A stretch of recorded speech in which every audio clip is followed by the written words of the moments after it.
moving out in the dark, out of the dark in this whole area, because none of this was being explored so far as I know. It was Schumacher who basically quoted my work. It was not I who quoted Schumacher's work. One has only to see the references to me and what's his work again? Small is Beautiful. And still others, all the way through. The ecology movement has now taken this for granted as though it came from the sky. But then the ecology movement did not really come into existence in a significant way until the 1970s. And a whole generation, in a sense, began to separate the 60s generation from the 70s generation. By the way, generational changes do not require 25 years. They can take place in 6 months. And I saw that as the new left began to unfold.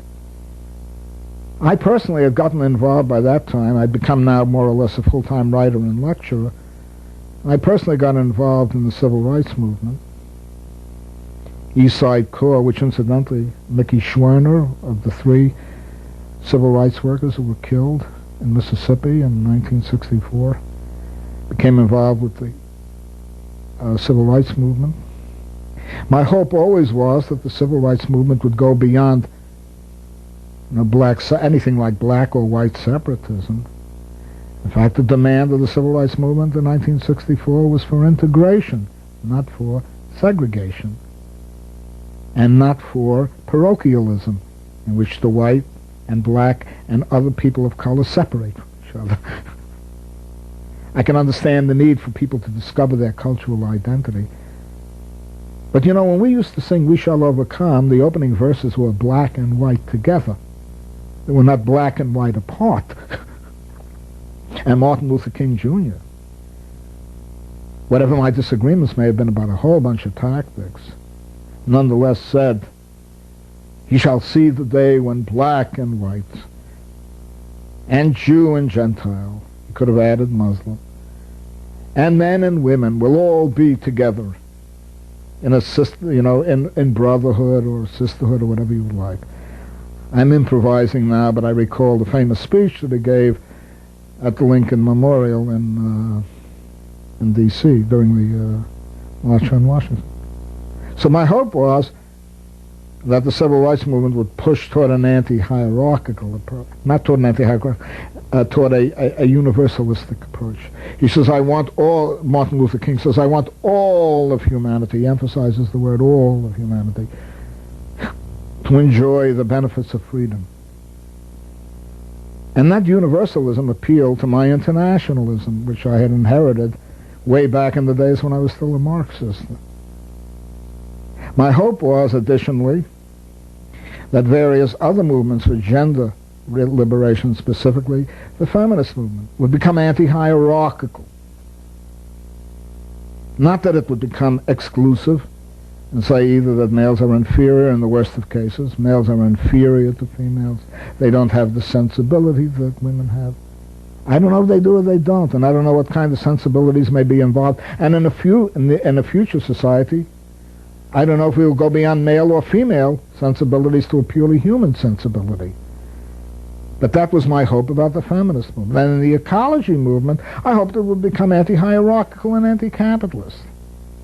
That it would realize that there is an intimate relationship between the nature of the environment in which we live, the destruction that occurs when human beings intervene in this society and in the environment, and the amount of creation that could exist in what I would call a free nature, where human beings become self-conscious, rational, humanistic in the best sense, in the sense that as Homo sapiens sapiens, they are part of the continuity of evolution, however unique they may be.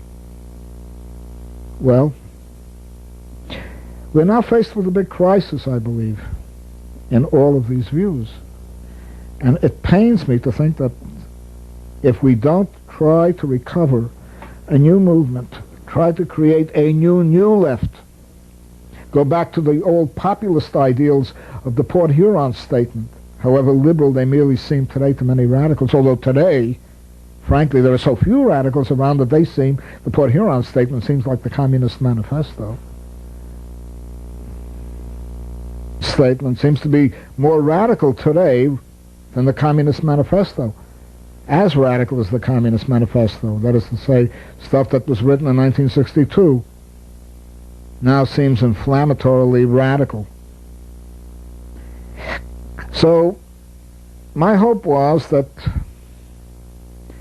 a movement could congeal which would now, instead of becoming as one-sided as many movements are today that I once placed so much hope in, they would recover their all-sidedness. Therein lies the hope, so far as I am concerned, of a new left. Now, I don't like statements, I must say this right off the bat, that I'm neither not right nor left but forward. I find that whenever I hear that, for example, among the German Greens or the American Greens, and particularly certain green tendencies on the West Coast which are bathed in mysticism, literally have turned ecology from a serious radical calling, an attempt to wake up the world to a new left, go on to declare they do not want left nor right but forward. I find that most of them are not going forward, they're going backward. The retreat of many feminists, by no means all, but many feminists, into a mystical Starhawk type of witchcraft with all its nuances about, the hidden goddess within me, whether it's within me or throughout the world, as though that is transcending religion, as though that is transcending dualism, when in point of fact it is a new form of supernaturalism, with the hidden powers of women that I'm supposed to fear. I'm supposed to tremble before the hidden powers of women, any more than I think women should tremble before the so-called hidden powers of men. The idea, you know what I mean, that the white man is the enemy, as Farrakhan says, the white man? Since when is the white man one great big human giant?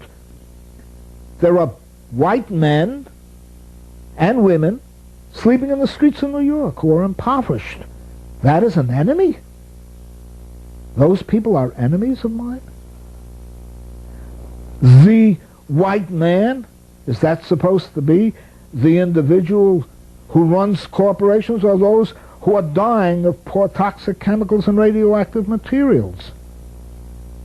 That whole idea of the white man, which fails to recognize class differences, hierarchical differences among white people as well, who are victimized no less by this system than people of color, is, in my opinion, a reactionary form of parochialism. And then the white man was the universal enemy of all women? I can say in all honesty that to the best of my ability, and for a time I was even mystified by the idea that women were closer to nature than men. I no longer believe that, frankly. I wrote it, but now I would retract it, because I've seen how this has been exploited now. Exploited not to create a new movement, a new rationality, a new way of looking at the world, a new form of universalism, but quite to the contrary, to create particularism of who is more feminist than thou, than me. I said that black lesbians are more feminist than white lesbians? Is it that white lesbians are more feminist than heterosexual women who are black, or those who are white, or heterosexual men who are beyond all redemption? Are they all beyond redemption because they have testosterone? These are retreats back into an age, a really barbarous age, frankly. They scare me. These remind me of eras when patriarchalism was born. They remind me of the fetishization and, how shall I put it, the so-called spiritization of nature against rationality. They remind me of ways of thinking that oppose rational thinking, and that are waking up, as it were, the various deities of the past to which human beings mindlessly sacrificed.